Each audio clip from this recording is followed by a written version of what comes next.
Dave here at TitleSearch.com and AFX Title. One of the terms that comes up quite a bit in the current foreclosure environment is lis pendens. It's a type of record we find in title records frequently.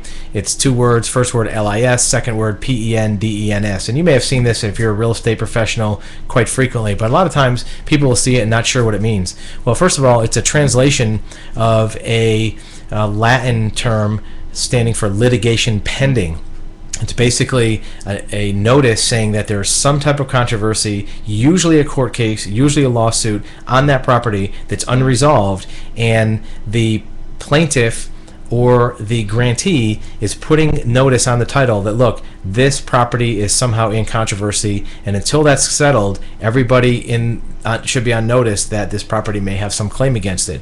In some states, the lis pendens is replaced, especially in foreclosures, with a notice of default. Now that's different than other types of court cases because that's only a default in a foreclosure, not other types of court cases. So you may not see lis pendens in every state when a notice of default is used. So a lis pendens, it may be abbreviated as LP or LIS in terms of the document type when you're looking at an index. So here's what it does. First thing it does is secures the priority place of that claim. So even though there's a mortgage in place, the lis pendens will secure the default in front of other liens that may come after it.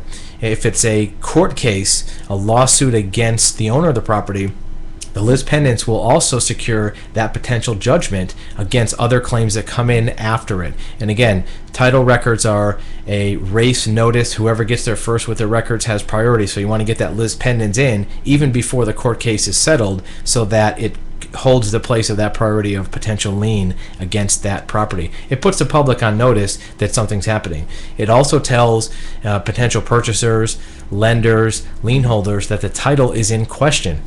Part of the claim of that property or the equity might not be completely secured in that owner if there's some judgment that's going to come against it later.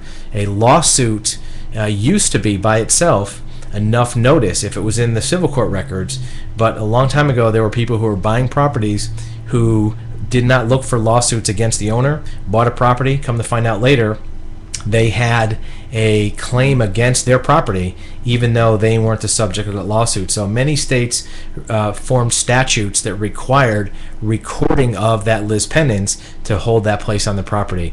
So that's to protect a potential claimant or a judgment creditor. It does not prevent a sale of that property. The seller can sell the property.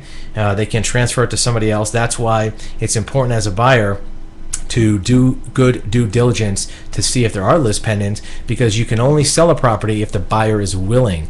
And if you're willing to buy a property with a lis pendens and you're doing it intentionally, there's nothing wrong with that. You just want to make sure you understand the potential liability that may come with that property later if the lawsuit is not cleared or if the judgment flows against that property, that it may affect the title, may affect the equity. So lis pendens, we see a lot more of them in foreclosure markets such as what we're in right now. Understand what it might mean to the property, and as always, you may want to get good legal advice as far as how it's going to affect your equity.